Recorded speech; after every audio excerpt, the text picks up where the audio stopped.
and I look like every chick I made fun of in high school. What's up, YouTube? Big Ryan the Fat Guy. Time for your NFL Week 11 picks against the spread for the Super Bowl 53 season. As always, let's start with NFL Thursday Night Football. Fat Guy, Green Bay travels to Seattle to take on the Seahawks Thursday night. 33% of early bettors are on the Packers, 67% on the Seahawks as 2.5-point favorites at home. Fat Guy, who you got? Jumping right into it. We're going Seattle Seahawks. They put up a diligent fight. I don't know if that's the right word, diligent, but I'm going to use it anyways. They put up a good fight against the Los Angeles Rams. They could have won that game, in fact. On the road in a tight, divisionally contested game, Green Bay rolled all over the Dolphins. I didn't think that would happen, but it did. An easy win for Green Bay with a nice rushing attack from Aaron Jones. But that isn't going to deter me from taking the Seattle Seahawks. They're playing pretty decent football. They have a young group full of vinegar, and I like the Seattle Seahawks at home against the Green Bay Packers. Hopefully their pass rush can give Aaron Rodgers fits, if you will. So I'm going to take the Seattle Seahawks at home. Sunday's early game, let's start with Carolina at Detroit. 82% are on the Panthers, 18% of bettors are on the Lions early as 3.5-point underdogs at home. Fat Guy, who you got? Well, both these teams got embarrassed, and I'm just going to take the home team. I'm going to take the Detroit Lions. I seem to take them every week because they disappoint every week, so I'm kind of hoping something changes, and maybe it will. I'm going to get a bunch of flack for not taking the Panthers, but that's not going to make me take them. I don't like laying 3.5 points on the road, and I'm going to take the Detroit Lions because I get 3.5 on the road. But something's got to turn around. They really got walloped by Chicago. I mean, Carolina, they did go into Pittsburgh on a short week, playing the Steelers, who looked pretty good and have looked good as of late. Perhaps the Le'Veon Bell-less Steelers. But I'm going to take the Detroit Lions at home, and 3.5 is just the right number. 3 makes it tough, but that a little half point makes it good for me. Next up, the Dallas Cowboys travel to Hotlanta to take on the Atlanta Falcons. 25% on the Cowboys, 75% on the Falcons at home as 4.5-point favorites. Fat Guy, who you got? I'm going to take the Dallas Cowboys. They did it right by us, and they had a nice little bounce back week against Philadelphia on Sunday Night Football. That was a nice road win against a tough team. Philadelphia hasn't quite looked like the Super Bowl team of old, but they're still pretty decent. And the Dallas Cowboys, they looked atrocious against Tennessee, so it was a nice to see him have a bounce back. Ezekiel Elliott, it looks like he's kind of out of shape, but he had a monstrous game. Good game, good win for the Cowboys, and I'm going to take them to roll on the Atlanta Falcons. Now, the Atlanta Falcons, they lost to the lowly Cleveland Browns. I thought they would. It just seemed like a little bit of a trap game. Now, they are 4.5-point favorites. I don't see why. I think the line should be more like 3.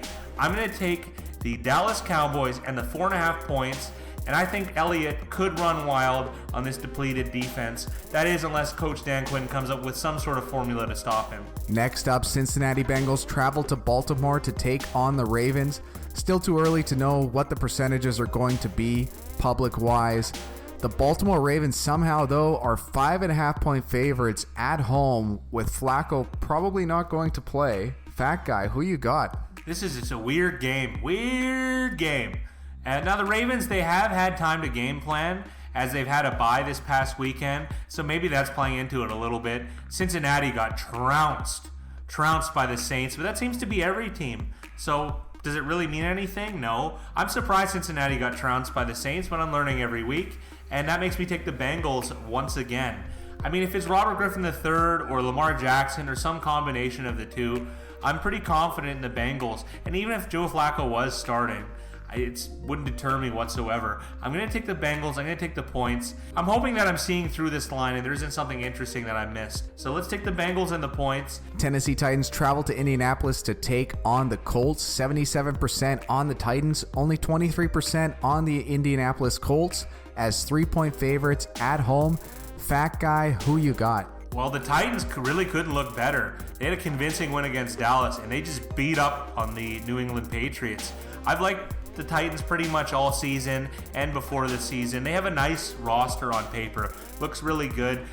I do think they might be able to stumble here a little bit against the Indianapolis Colts, so I'm going to take them. Fat Guy is on the Colts. I have to lay 3 points, which I'm not really happy about. This is a solid defense in the Tennessee Titans, but Indianapolis has shown up in a lot of these divisional games. They're capable of playing well. They beat Washington on the road, which is, well, the Redskins are turning out to be one of the better teams this year in the NFL. So I am going to take the Indianapolis Colts at home, and I'm going to lay the 3 points. Next up, the Houston Texans travel to Washington to take on the Redskins. 56% of early bettors are on the Texans, only 44% on the Skins as 3-point underdogs at home. Fat guy, who you got?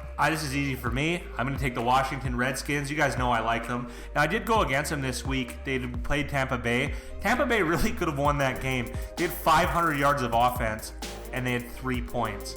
There are a lot of missed opportunities there. Tampa Bay isn't as well of a coach team as Washington. You could say what you want about Jay Gruden with a negative record. I still have some confidence in him. Now, they're playing the Houston Texans. Texans are riding pretty high right now. I still like the Washington Redskins. That Washington Redskins defense is of the best in the league. It's turning out to be with all those Alabama boys starting. I mean, Houston's defense is no slouch either. With J.J. Watt, Jadeveon Clowney and company, they're pretty solid as well. But I do lean the Redskins because they are at home, and I think they're going to be able to beat up on the Houston Texans just a little bit this weekend.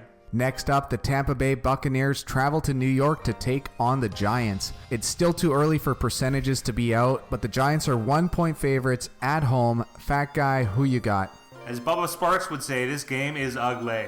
In here! I'm going to take the Bucs. I mean, both these teams are kind of dumpster fires. Don't forget, the New York Giants haven't played yet, and we're recording this on the Sunday night. They still have the Monday night against the San Francisco 49ers on the road. So this is going to be a short week for the Giants. Injuries could happen, so as it stands, I'm going to bet against it. I'm going to take the Tampa Bay Bucs. But this is kind of a tough one for me. A pretty ugly game in my estimation. The final Sunday early game, which was flexed from the Sunday night game, in what most people thought would be an exciting game. I still think it will be. The Pittsburgh Steelers travel to Jacksonville to take on the Jaguars. 79% of early bettors are on the Steelers, only 21% on the Jacksonville Jaguars as 6-point underdogs at home. Fat guy, who you got? I think we know where I'm going with this one. Pittsburgh's riding high, Jacksonville riding low. They're laying 6 points on the road, the Steelers are. Well, I am going to take the Jags as they are. The Jacksonville Jaguars, they've looked not very good this year, and they were one of the teams that I thought were a Super Bowl contender, and they're in really tough to even make the playoffs. But they did manage to beat up on the Steelers twice last year, both on the road, one in the playoffs and one in the regular season. Why can't they do it at home? But I understand the different point of view where you could say the Steelers have a revenge game from last year, but they're both different teams a little bit different identities. I'm going to take the Jaguars Jaguars. I'm going to take the Jags in a bounce-back performance. I mean, something's got to give. They did manage to cover if you took the early line last week at plus 3.5 against the Indianapolis Colts, but it was kind of a backdoor cover, if anything. I think they're going to be able to establish the run. Having Fournette has kind of helped them this weekend. I think it's going to continue to roll. I like the Jags, and I like them at home, and I like the points. Let's move on to Sunday's midday games, where there's 3 games in Week 11. Let's start with Denver traveling to LA to take on the Chargers. 35% of bettors are on Denver. 65% are on the LA Chargers as 7-point favorites at home. Fat guy, who you got? I'm not going to buck the system. Now here, this kind of looks like it would be a fat guy play because you have to, lay a bunch of points. But I'm going to take the home team. I'm going to take the LA Chargers. I kind of like them this week. They've been playing some really good football. They've been flying under the radar. It kind of helps that teams like Kansas City, New Orleans, the Rams, they're all doing so well, riding so high, where the Chargers are just quietly sneaking behind. So I'm going to take the LA Chargers. I'm going to lay the 7 points. And I just don't trust some facets of Denver's game, let's say, especially in the coaching department. Denver is capable of getting run all over. They really are. They give up, 300 yards to the Jets, over 200 yards to Todd Gurley when the LA Rams came into town. Why couldn't Melvin Gordon just run amok amongst the Denver defense? He's certainly capable. He had some very astonishing runs against the Raiders, which may not have been a statistical miracle in how he fared, but I still think Melvin Gordon did very well, and I think he's capable of doing so against the Denver Broncos, which is supposed to be a scary defense at home this Sunday. Next up, the Oakland Raiders travel to Arizona to take on the Cardinals. 30% on the Raiders, 70% on the Arizona Cardinals as 4-point favorites at home. Fat guy, who you got? Hate to say it, I like the silver and black again. I like the Raiders. I thought they played actually pretty well against the Chargers, and they could have kept that game much more competitive. I mean, they had pretty much the same amount of offensive yardage as the LA Chargers. Some tip balls could have went their way. Of course, Derek Carr has just been brutal. But I liked Oakland's rebound. The effort was pretty decent. I mean, that's all you can kind of look for. I'm not saying the Raiders are good, and I'm definitely not saying the Cardinals are good. These are two bad teams. But I think the Raiders are definitely capable to keep this within 4. Now, the Cardinals, they had a pretty decent game against a really tough Chiefs team on the road. And playing at Arrowhead is no easy feat. It is very, very difficult. They put up a fight. Like I said, I didn't think these guys were going to win, but the Cardinals did cover that very large spread. Now, are they really worthy of being favorites? I'm not sure. I mean, they shouldn't really be favorites against anybody. I mean, if it was somebody, I guess it would be Oakland. I mean, I'm going kind of long on this one for such a throwaway game. But I like the Oakland Raiders, and I like them with a fair bit of confidence. The last Sunday midday game with a lot of eyes and also a lot of money will be on this game as the Philadelphia Eagles travel to New Orleans to take on the Saints. 56% of early bettors are on the Eagles, only 44% on the New Orleans Saints as 7.5-point favorites at home. Fat guy, who you got? Oh no. After this pick, I'm going to be in the blue box taking again. I'm going to take the Philadelphia Eagles. 7.5 points. I like it. I like taking points. Have I learned my lesson betting against the Saints? No. Am I going to keep fading them? Yes. Something has to change. You can't cover every spread. Spreads get incrementally more difficult. Eagles look bad at home. New Orleans Saints look great on the road. They had completely inverse games, but that makes me like the Philadelphia Eagles. I still think they have a decent pass rush. Let's see if they're going to be able to penetrate a very, very good offense and a very strong team, the New Orleans Saints. Give me the Eagles and give me the points. Moving on to Sunday Night Football, where the Minnesota Vikings travel to Chicago to take on the Chicago Bears. 79% of early bettors are on the Vikings, only 21% on the Bears. The Bears are 2.5-point favorites. Fat guy, who you got on Sunday night? I'm rolling with the Bears. Who would have thunk it at this stage in the season that the Bears would be favorites over the Vikings, even though it is at home? I like the Bears. All right, Mitch Trubisky, I trashed him a bit earlier in the before the season. Played pretty good. This might have been a coming out party. He's had a couple good games, really good games.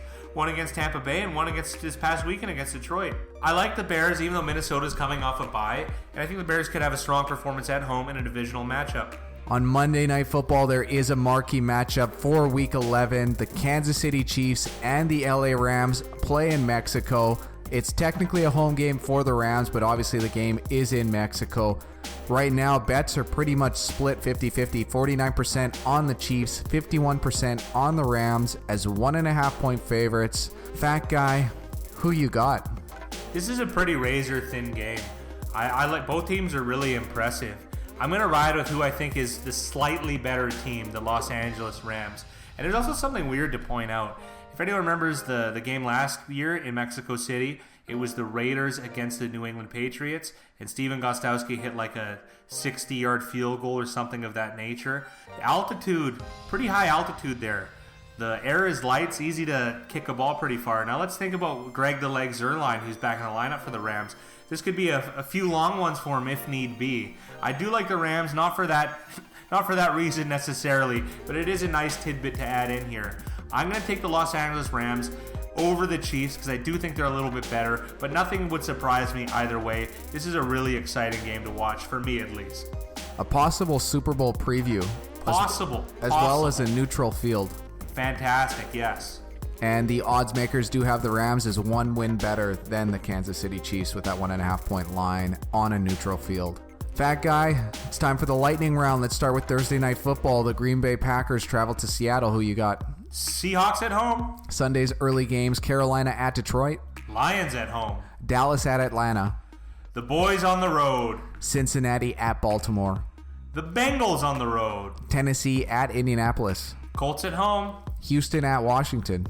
The Redskins at home. Tampa Bay at the New York Giants. Tampa Bay Bucks on the road. Pittsburgh at Jacksonville. The Jacksonville Jags at home. Denver at LAC. Los Angeles Chargers at home. Oakland at Arizona. The Raiders on the road. Philadelphia at New Orleans. Eagles on the road. The Minnesota Vikings at Chicago Bears. Bears at home. And on Monday Night Football, the Kansas City Chiefs play the LA Rams in Mexico. Arriba, the Rams in Mexico. Thanks for listening to our picks. Now we're going to go over our Week 10 results, where the Fat Guy and I went 8-5, good for 62%.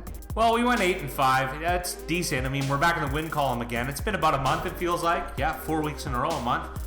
It's nice to be in the win column, but I do wish we had a couple more wins. I felt like a couple games slipped through our fingers, but it looks like things are on the up and up again. The lines are just way too crazy. In our Week 10 pick and pool, I want to give a shout out to Gates equals Rivers Bolt Brady, as well as Wook Dog for going 10-3. That's a very good record. Congratulations to Gates and to Wook Dog. Bronies, that's it for us. You can compete every week in our pick and pool. The link is in the description box below. Remember to like, comment, and subscribe to Big Ryan the Fat Guy, and good luck with your NFL Week 11 picks. Turns out I am related to...